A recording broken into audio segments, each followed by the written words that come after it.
Luke Harper had never asked for neighbors like these, nor had he expected that the farmland he inherited from his father would one day be surrounded by manicured lawns, wrought iron gates, and houses so identical in their pristine design that they looked manufactured rather than lived in. His land had been in the family for generations, a stretch of soil dotted with oak trees and centered around a red barn that leaned slightly after decades of storms and summer heat. To him, the barn was not an eyesore, though many in the new development said it was. It was a piece of his father's voice still standing, a reminder of evenings when the smell of hay mingled with engine oil as they worked side by side repairing tractors or stacking wood. Every nail in its beams carried memory, and every layer of fading paint was history too stubborn to be washed away by the tides of suburban expansion. The homeowners association that ruled the neighborhood had made it clear, in polite but insistent letters, that they would have preferred Luke's acreage either folded into their jurisdiction or sold outright to developers who could slice it into tidy parcels. But Luke had ignored them, not out of defiance for its own sake, but because he could not stomach the idea of exchanging what his father left him for a hollow imitation of belonging in a place where fences were more symbolic than real, where the grass was trimmed to regulation height, and where neighbors smiled while plotting each other's downfall over cocktails. He had known Karen Dubois almost since the first cluster of luxury homes appeared across from his property. She was impossible not to notice, with her perfectly set hair, her taste for pearl necklaces even at midday, and her voice that seemed trained to carry farther than necessary. Widowed young, as she often reminded anyone who would listen, she had reinvented herself as the queen bee of the development, wielding her influence in the HOA like a conductor directing an orchestra. What she desired, the association soon echoed, and what she despised quickly turned into neighborhood consensus. From the very beginning, she had made it clear that Luke's land offended her vision of order and elegance.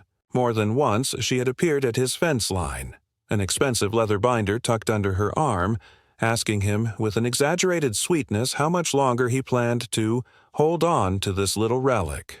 Luke had always answered the same way. The farm wasn't for sale, not now, not ever. At first she laughed, as though humoring a child who didn't understand the rules of the world. Later, when the houses multiplied and the HOA solidified its power, her tone hardened, and the offers turned into veiled threats dressed up as advice. For Luke, living alongside Karen and the others felt like existing on a fault line, each day calm enough until some tremor shook loose the reality that he was not one of them and never would be. He was younger than most of the homeowners, less wealthy, and far less willing to adopt their codes of appearance and behavior. He drove an old truck that coughed on cold mornings. He wore flannel shirts with frayed cuffs, and he let the wildflowers bloom unchecked in the ditch that bordered his property. To him, it was honest living. To them, it was an affront to their curated perfection. He had grown accustomed to the sidelong glances, the forced smiles at the grocery store, the invitations that were never extended. Solitude was not new to him, and silence did not weigh heavily the way it might have on others. Yet beneath his calm there was a steady, growing irritation that people who barely knew him believed they had the right to dictate the fate of the land where his father's boots had worn paths into the dirt.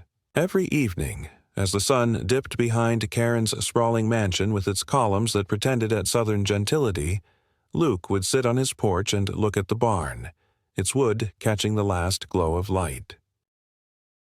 He wondered, not for the first time, why it was so hard for people like her to understand that ownership was not always about profit, that sometimes the value of a place lay in the stubbornness of memory rather than in the size of a check. The barn creaked in the wind like an old man refusing to bow, and Luke took comfort in that resistance. It was his shield against the encroaching sameness of the neighborhood, and though he did not yet know how far Karen was willing to go, he sensed in the quiet between cicada calls that the battle lines had already been drawn. The morning it happened was so unremarkable at first that Luke Harper almost missed the detail that would change the rhythm of his days. He had woken early, as he always did, letting the coffee percolate while the sky was still pale and washed of color, the kind of hour when the world is hushed except for the occasional dog bark in the distance. He stepped outside to feel the cool air on his face, mug in hand, and the first thing his eyes fell on was not the sunrise or the oaks that lined the property, but the red barn that stood at the center of everything he held on to. And that was when he froze. Coffee halfway to his lips because splashed across the broad wooden planks in sloppy, brash strokes was a message that did not belong there. The words were crude and unmistakable, each letter stretching taller than a man. For sale. The paint was fresh enough that streaks still glistened where it hadn't yet dried, and a faint chemical odor lingered in the air, sharp against the usual earthy scent of the fields. For a long minute he just stared, his jaw tight, the mug cooling in his hand, trying to reconcile the absurdity of what he was seeing with the certainty that no stranger would have dared cross onto his land in the night. Whoever had done this knew him, knew the barn, knew how much it mattered.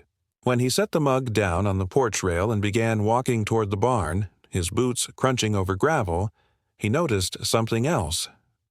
On the grass near the gate lay a cluster of discarded paint cans, the kind sold at boutique hardware stores, rather than the cheap chains. Next to them, brushes wrapped in stiffened bristles had been stacked almost neatly, as though someone had wanted to make sure the evidence was visible. This wasn't vandalism by faceless teenagers. This was a statement as deliberate as if a sign had been planted in the soil. Luke crouched to examine the cans, noting the brand, the color code, the way each lid had been sealed shut after use, almost respectfully. Whoever carried out the act had not been rushed or careless. They had taken their time under the cover of darkness, moving across his yard without fear of being caught, confident enough to leave their tools behind. His stomach tightened with an anger that was heavy rather than hot, because he knew what this was pointing toward. Karen Dubois had made no secret of her disdain for the barn, or for his refusal to consider selling, and now, in broad theatrical fashion, she had painted her will across his heritage, as though the land could be declared available simply by pronouncement. Later that day, when he tried to ask around, knocking on the doors of a couple of neighbors who had been in the development long enough to know both him and Karen, he was met with thin smiles and quick excuses. One man fiddled with his phone the entire time Luke spoke, mumbling that he hadn't seen anything unusual during the night. Another neighbor, a woman who usually waved from her garden, wouldn't meet his eyes at all. She just said she valued her privacy and stepped back inside before he could finish his sentence. It was the same story up and down the street, a curtain of silence drawn so firmly that Luke felt the isolation pressing closer with every interaction. It was not just that they were afraid of Karen, it was that they had learned to treat her irritation as law, and anything that crossed her became taboo. The barn had become a symbol of defiance, and he, by extension, a pariah. By evening, as he scrubbed futilely at the paint, his hands raw from solvent and cloth, the futility of the gesture settled into his bones. The letters would not vanish easily, and in some ways he realized they were never meant to. The act was designed to humiliate, to announce publicly that his land was already spoken for, regardless of his own refusal. And then, as if on cue, a letter appeared in his mailbox the following morning, sealed with the HOA's embossed logo, informing him that concerns had been raised regarding the status of his property. The phrasing was slick and non-committal, but the implication was clear. If he did not produce updated ownership documents and confirm his intentions regarding the future of the parcel, the association reserved the right to pursue remedial action. In defense of neighborhood integrity, Luke sat at his kitchen table, the paper trembling between his fingers not because he was afraid of legal action, though that shadow now loomed over him, but because of the brazenness of the maneuver. The barn had been marked, the neighbors silenced, and now the machinery of bureaucracy was grinding into motion. The rhythm of the events told him there was no randomness here. It was a sequence, choreographed to force him into compliance. He remembered his father's words on the night he signed the will, about how land was the last thing a man should ever give up willingly, because once it was gone, it never truly returned. Those words, heavy with the gravity of lineage, echoed now as both comfort and warning. When he returned outside, he caught movement near the edge of the property. A car parked farther down the road than usual, engine idling, its silhouette too polished to be casual. He could not make out the face behind the glass, but the way the vehicle lingered gave the impression of someone observing, cataloging his reaction. The message was not just on the barn anymore. It was in the air he breathed, the looks that darted away when he passed, the sudden silence that fell in rooms when his name arose. He had been marked, not simply as an owner of land that others wanted, but as a man who refused to bend when bending was expected. And though no one said it aloud, the unspoken consensus was that such men did not last long in neighborhoods governed by people like Karen Dubois. Luke Harper had spent much of his life believing that silence was the safest answer to provocation, that ignoring noise allowed storms to pass without tearing roofs apart. Yet, as he stood outside the barn day after day, the white letters still visible even after he had layered them with primer, he realized silence was being interpreted not as patience but as weakness, and those who circled him had begun to act accordingly. A week after the vandalism, a new letter arrived, not on HOA stationery this time, but typed on legal paper bearing the seal of a property law office several towns over, informing him in dry, detached phrasing that a claim of interest had been noted against his parcel, citing a supposed verbal agreement to sell which had not yet been honored. Luke laughed when he read it, a bitter, humorless sound that scraped his throat because he had never in his life spoken such words to anyone, and the absurdity was naked. Yet the letter came with a demand. Provide confirmation of intent to proceed, with sale or face possible arbitration. He knew at once whose hand was behind this. Not the law firm itself, but the orchestrator pulling strings with money and connections. The same person who had scrawled her desire across his barn in the night. He drove to the HOA office that afternoon, a low building in a strip mall that smelled of disinfectant and artificial lavender, determined to confront whoever would listen. At the reception desk sat a woman whose expression had been carved into stone long before Luke walked in, and she looked at him the way one examines a mess tracked across clean floors.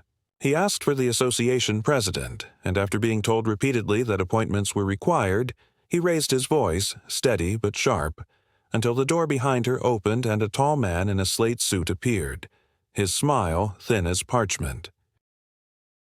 He introduced himself as Richard Mason, chair of the HOA, and ushered Luke into a cramped meeting room decorated with framed bylaws. Luke laid the letter on the table, his hand steady now that his anger had found direction, and demanded an explanation.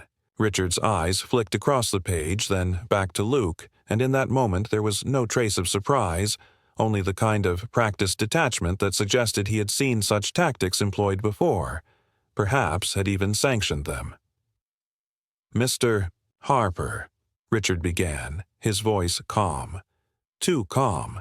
"There appears to be some confusion. Your parcel lies adjacent to HOA jurisdiction, and though technically exempt from our governance, there is precedent for inclusion under revised ordinances. Given that, any interest expressed by a resident regarding acquisition becomes a matter of community concern. I advise you not to treat this lightly." His tone was polite, but the words were barbed, carrying an insinuation Luke could not ignore. Karen's desires were being framed not as personal obsession but as community necessity, and by resisting, he was not opposing one neighbor but the weight of the neighborhood itself. Luke reminded him, with measured fury, that his property was private, inherited through a clear will, and excluded from their covenants. Richard only folded his hands and replied, "Laws change, mister. Harper communities evolve. If you wish to protect your claim, I suggest you retain counsel." With that the meeting ended, not abruptly but with the kind of suffocating finality that comes when both parties know further conversation is a waste. Luke left with the bitter realization that logic had no weight against machinery designed to grind down resistance, and that the narrative of his supposed sale was now being written in documents and letters he had never authored. The escalation did not stop at paper. A few days later, while checking the fence line, Luke discovered a set of surveyor's stakes hammered into the ground along the western edge of his property, bright orange ribbons fluttering like signals of conquest. He followed them for nearly 50 yards before they cut straight through a patch of soil his father had once tilled, ending at the road where Karen's estate began. The implication was unmistakable. Someone was attempting to redraw boundaries, to insert doubt where none had existed. He yanked the stakes out one by one, the wood splintering under his grip, and piled them at the edge of the driveway like a warning. Yet the message had already been delivered. Boundaries, both legal and psychological, were being blurred, and unless he fought back, the line between his inheritance and their ambition might soon vanish. The strain reached into the everyday. Trips to town were now accompanied by whispers he could hear even when voices lowered as he passed, as though people debated the inevitability of his surrender. At the feed store, an old acquaintance asked, not maliciously but with the blunt curiosity of someone repeating gossip, how soon he planned to move once the deal closed. Luke's jaw clenched, because each question carried the echo of Karen's handiwork. Her rumor spread with the precision of a banker moving figures across a ledger. He realized then that the true weapon was not paint or paperwork, but perception. If enough people believed his land was destined to be sold, then eventually it would be treated as though it already belonged to someone else, and his protests would sound like the stubborn mutterings of a man in denial. By the time another envelope arrived, this one an HOA Notice of Compliance review citing his barn as a structure of questionable safety, Luke no longer felt the shock of surprise, only the grinding weight of inevitability. Each document was crafted to bleed his patience, to corner him into submission through exhaustion. He stood in his kitchen that night, papers scattered across the table, and felt the silence of the house pressing against him. For the first time, he admitted to himself that this was not an isolated dispute, but a campaign, and that Karen Dubois had escalated the fight beyond neighborly quarrel into calculated siege. He swore then, quietly but with a conviction that tightened every muscle in his body, that he would not let them write him out of his own story. If they wanted escalation, he would meet it, and the barn would stand as long as he did. Luke Harper had reached a stage where every morning began not with the simple ritual of coffee and silence, but with the expectation of some new intrusion, a fresh reminder that his life had been placed under a microscope he had never agreed to stand. Beneath, and the weight of that scrutiny made even ordinary tasks feel like rehearsals for confrontation. The barn, though partially repainted, still bore the shadow of the white letters beneath its surface, faint outlines bleeding through like scars that refused to heal, and each time his eyes landed on them he was reminded of the brazenness of Karen Dubois and the machinery she had set in motion to grind him down until surrender seemed the only logical outcome. Yet Luke was not wired for surrender. Stubbornness was the marrow of his bones, inherited from a father who had refused to mechanize the farm even when every other neighbor traded horses for engines, and that obstinacy had settled into Luke like a permanent brand. It was that same trait that pushed him one late night into action, no longer content to sit while his property was sliced apart by rumors and paperwork. He had begun his own quiet search, sifting through the records at the county office where the smell of dust and aging paper was as thick as the silence of clerks who barely looked up when he walked in. There, between mismatched filing cabinets and shelves sagging with neglected binders, Luke discovered something he had not expected: a copy of a recent preliminary redevelopment plan, filed not by the HOA itself, but by a real estate partnership, linked to several investors who happened to share addresses with companies once managed by Karen's late husband.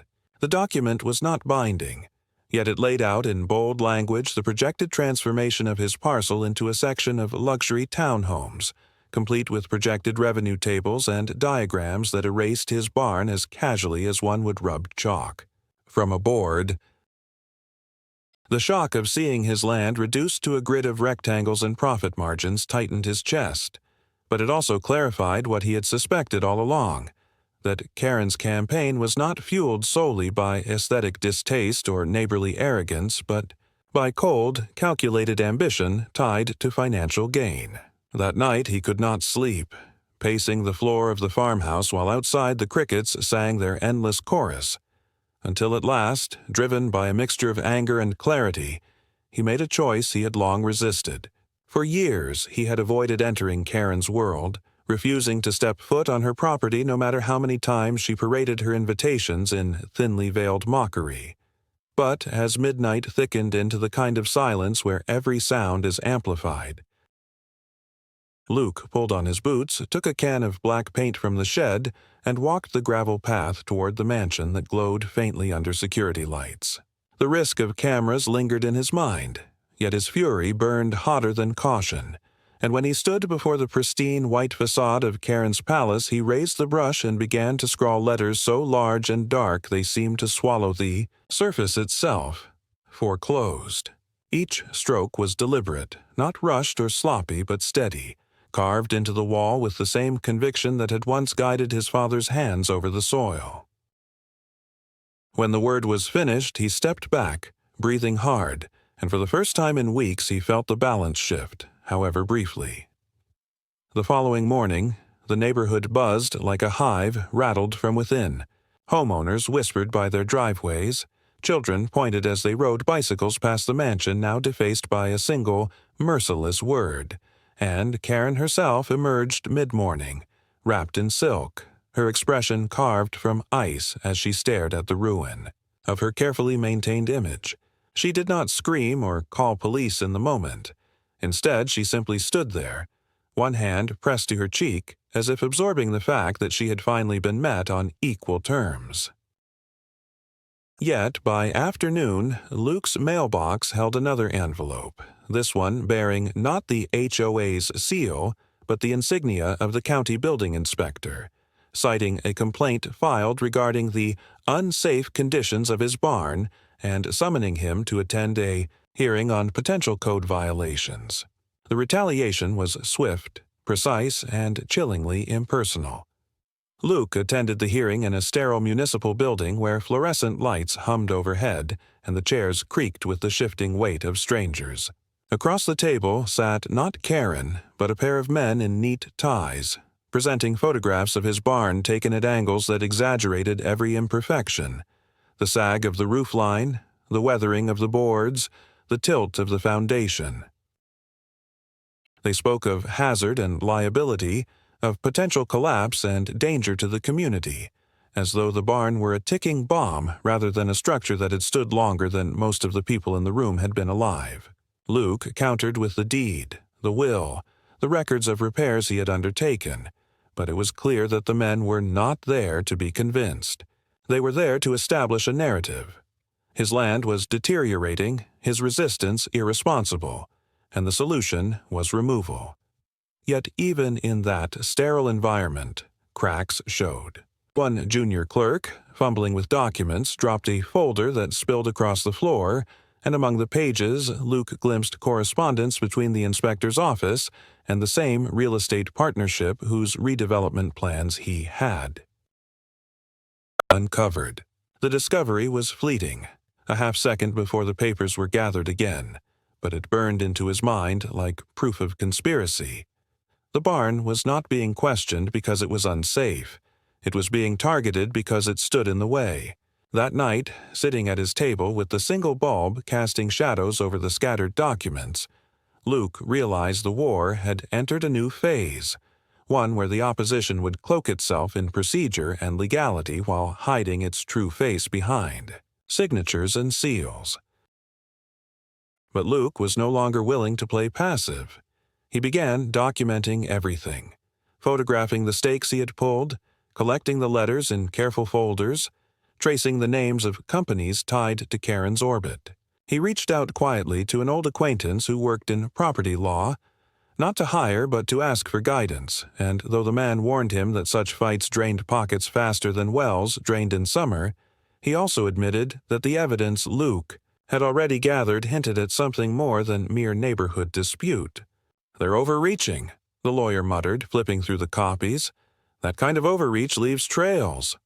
The words stayed with Luke, an ember of possibility that maybe the very greed driving his enemies would also unravel them.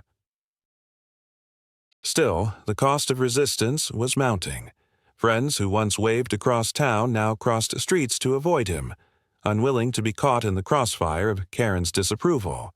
Supplies he ordered began arriving late, with vague excuses from vendors who suddenly seemed wary of his name. Even the local bank teller, usually polite, gave him sidelong glances, as though his accounts carried a stain. The pressure was spreading like oil in water, seeping into every aspect of his life. Yet amid the isolation, he also felt a strange clarity. Karen had finally overplayed her hand.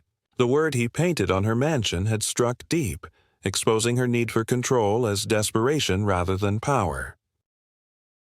He had seen it in her eyes that morning when she stared at the black letters consuming her facade. Behind the mask of indignation, there was fear. Fear of losing not land or profit, but the illusion of invincibility she had built around herself. That knowledge gave him strength. For the first time since the words "for sale" had scarred his barn, Luke felt that he was no longer merely reacting. He was beginning to anticipate, to see the shape of the fight beyond the smoke and mirrors. The midpoint of his struggle had been reached, not in a courtroom or a letter, but in the recognition that the game was rigged, and rigged systems could be broken if pushed hard enough. The war was no longer about whether he would sell his land, but about whether Karen and the apparatus she commanded could continue to wield unchecked influence without consequence. The barn still stood, scarred but upright, and so did he, more resolved than ever to defend both against the machinery pressing in from all sides. The weeks that followed the code hearing became a crucible for Luke Harper, a time when the conflict that had once been limited to whispered rumors and passive-aggressive letters now erupted into open confrontation masked beneath the formal language of institutions and the careful choreography of legal maneuvers. Karen Dubois no longer pretended to ignore him when their paths crossed. Instead, she regarded him with a smile so sharp it might as well have been a blade, a smile that seemed to announce to every witness that she was already assured of victory. It was not just her confidence that unsettled Luke, but the precision of the campaign surrounding her, for each day brought some new intrusion into his life disguised as official oversight. Notices arrived citing supposed violations ranging from improperly stored equipment to unauthorized agricultural activity, each one signed not by a single hand but by committees or departments, so that responsibility could never be traced directly back to her. Luke began to notice strangers on his property, never long enough to be caught, but fleeting figures who left behind evidence of their presence. Tire tracks appeared in the mud along the back fence line where no vehicle had any reason to drive. A bundle of bright survey ribbons fluttered one morning from the branches of an oak, as if someone had been mapping the land in his absence.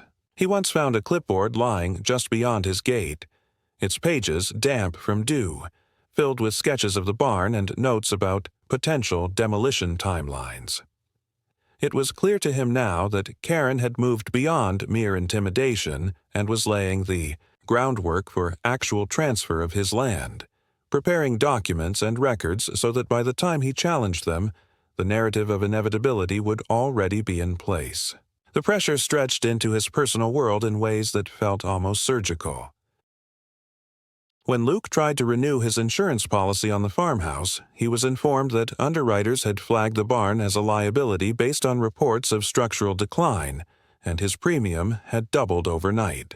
When he ordered a shipment of seed, the delivery was rerouted 3 towns away, forcing him to drive for hours to retrieve it. Conversations with people he had known for years ended abruptly when his situation arose, not because they believed him wrong, but because aligning with him risked drawing Karen's disfavor, and in that neighborhood her disfavor carried consequences. Yet Luke refused to retreat. He returned to the county office, this time not as a curious bystander but as a man collecting ammunition. He filed formal requests for public documents, tracing the chain of correspondence between the HOA, the inspector's office, and the development company whose plans for townhomes had first jolted him awake. The paper trail was incomplete, littered with redactions and evasions, but enough fragments slipped through to show the pattern. Meetings had been held without his knowledge, permits had been drafted in anticipation of land transition, and in one chilling note buried within an email thread, a phrase jumped out at him. Harper expected to resist. Proceed with Phase 2 if necessary. That phrase rang in his head for days, not simply because of its cold detachment, but because it suggested that his defiance had been anticipated, catalogued like a variable in an equation, and that someone had already written the next chapter of his life without his consent. It was no longer a matter of chance or petty rivalry, it was strategy, executed by people who believed themselves untouchable. The escalation reached its most blatant form when Luke returned home one evening to find the barn surrounded by yellow caution tape strung between metal stakes, as if the structure had been declared an active hazard zone. A laminated sign dangled from the tape declaring the site under pre-demolition review, though no court order or official notice had ever been delivered to him. Standing before the barricade, with the barn looming beyond it in stubborn silence, Luke felt the full measure of what was being attempted, the rewriting of reality itself, where paper and signs were meant to outweigh ownership and memory. His anger boiled into resolve. That night he tore down the tape, stake by stake, piling them in the driveway as he had done with the survey markers weeks earlier. He worked until his hands bled from gripping the wire, until sweat blurred his eyes, and when it was done, the barn stood free again, though he knew the reprieve was temporary. In the morning, the tape would likely return, perhaps with deputies or contractors to enforce it, but the act of resistance filled him with a kind of grim satisfaction. He would not allow them to erase his father's legacy without a fight, but Karen had anticipated even this. Within days, he received a summons to appear in civil court, accused of interfering with official safety measures and of harassing HOA contractors. The complaint was signed by names he recognized from the hearing, officials who had stood across the table presenting photographs of his barn. The system had closed ranks, building a case where the evidence was nothing more than his refusal to yield. Luke read the summons late into the night, the words blurring under the single kitchen light, and realized the escalation was no longer about the barn or even the land. It was about breaking him as a man, dragging him through procedure after procedure until exhaustion forced him to capitulate. Yet exhaustion had the opposite effect. For every attempt to corner him, Luke uncovered another flaw in their process. He documented the absence of signatures on forms, the inconsistency of dates, the recycled phrasing across multiple complaints. He began to see the fingerprints of carelessness beneath the mask of authority, evidence that those who believed themselves unassailable were in fact rushing, cutting corners, confident no one would challenge them. And as he gathered these details into a growing folder, Luke felt the slow, steady build of momentum. The escalation was meant to overwhelm him, yet it was also providing him with the very proof he would need to strike back. The storm had thickened, but in its heart he sensed the possibility of turning their weapons against them. The courthouse smelled faintly of polish and stale air, a place designed to intimidate through its sterile order, and as Luke Harper walked through the heavy doors, he felt the weight of 100 gazes that were not really on him, but on the drama that had been whispered through the neighborhood for weeks. Karen Dubois entered moments later, wrapped in tailored fabric and wearing an expression that hovered between triumph and martyrdom, as though we were already rehearsing her victory speech. Behind her came the attorneys she had retained, sharp-suited men who carried briefcases like weapons, and when they laid their folders on the table across from him, Luke felt for the first time the true scale of the machinery he had been resisting. Yet he also felt the solid weight of the folder in his own hands, pages thick with documents he had gathered over sleepless nights, and he reminded himself that the courtroom was not the barn, nor Karen's manicured lawn. Here, evidence would speak, louder than intimidation if he had the courage to present it. The proceedings began with Karen's attorneys weaving their tale, a narrative of concern and community responsibility, portraying Luke not as a man defending his land but as a reckless owner clinging to a decaying structure that endangered the neighborhood. They spoke of collapsing beams and pest infestations, of declining property values and safety hazards, and each word was designed to turn the judge's mind toward inevitability, demolition, and transfer. Karen herself sat with hands folded neatly, nodding at every exaggeration, her expression sculpted into the calm assurance of someone who believed the outcome had already been purchased. When it was his turn, Luke stood slowly, feeling the dryness of his throat, and began not with anger but with steady explanation. He laid the original deed on the table, pointing to the clause that excluded his parcel from HOA jurisdiction, then produced the will his father had signed, its ink faded but its authority intact. He did not raise his voice, but he spoke with the clarity of someone who had lived every line of the story he told.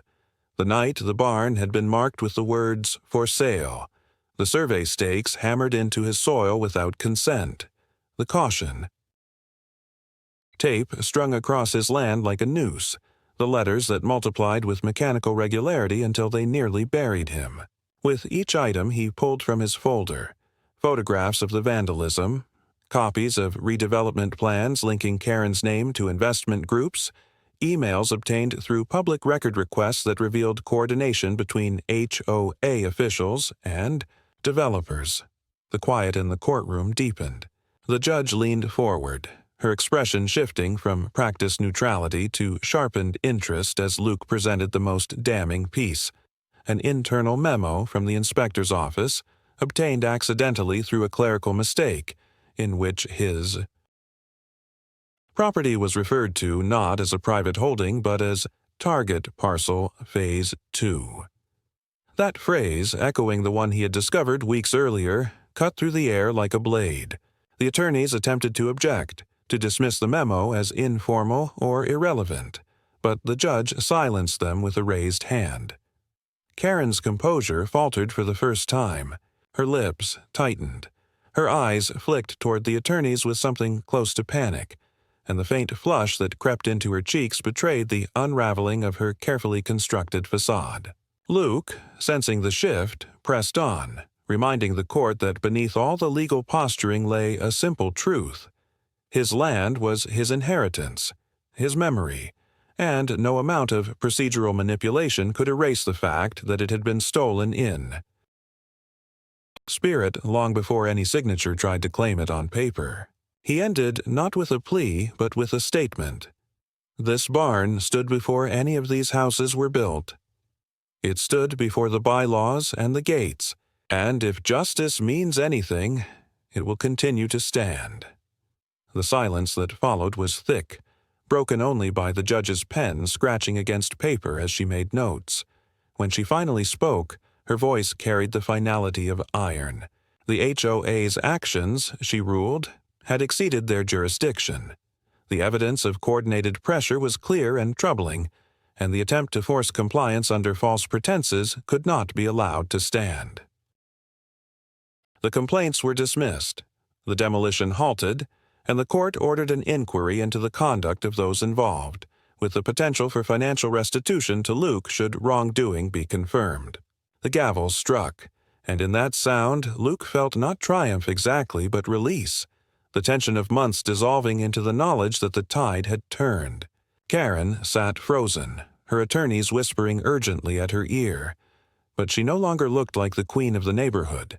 She looked like a woman cornered by her own ambition, trapped in the ruins of the narrative she had written for someone else. Luke gathered his papers, his hand steady now, and walked from the courtroom into the sunlight. The word "foreclosed," not painted on her mansion this time, but etched invisibly across the empire of influence she had tried to wield. The weeks after the verdict unfolded with a strange quiet that at first unsettled Luke Harper, because he had grown so accustomed to the constant intrusion of letters, notices, and whispered rumors that their absence felt unnatural, like the stillness that follows a storm when the world holds its breath to see what has survived. The barn remained standing, its scarred boards catching the morning light, and though the faint traces of the words once painted across it could still be seen if one looked closely, Luke decided not to paint over them again, leaving them as a reminder of how far the conflict had gone and how determined he had been to protect what others dismissed as obsolete. Neighbors who had once avoided him began offering hesitant nods when they passed, gestures of acknowledgement that carried the weight of quiet apologies, though Luke neither sought nor demanded reconciliation. He had no desire to be absorbed into their community. The victory had not been about belonging, but about preserving the integrity of what was his. Karen Dubois retreated into her mansion, curtains drawn tighter each week, her once constant presence at HOA meetings reduced to silence. Whispers circulated that investors had distanced themselves, unwilling to be associated with a scandal that hinted at illegality, and some said her influence had collapsed entirely, leaving her a figure of faded grandeur rather than power. Luke saw her only once, standing at the edge of her drive in the early dusk, staring across at the barn with an expression he could not easily read, part bitterness, part weariness, part recognition that she had met a limit she could not conquer. He did not wave or speak. There was nothing left to say between them, for the war she had declared had ended not with a handshake but with exposure, and whatever she thought in that moment belonged to her alone. Life for Luke settled back into its rhythms. The tending of soil, the creak of the porch at sunset, the steady presence of the barn as both shelter and monument. He understood now that peace was not the absence of conflict but the endurance that followed it, and though scars remained, on wood, on reputation, on memory, they were proof that he had not been erased. The land was still his, and so was the silence that returned with the dawn, carrying with it not isolation but a kind of hard-won freedom.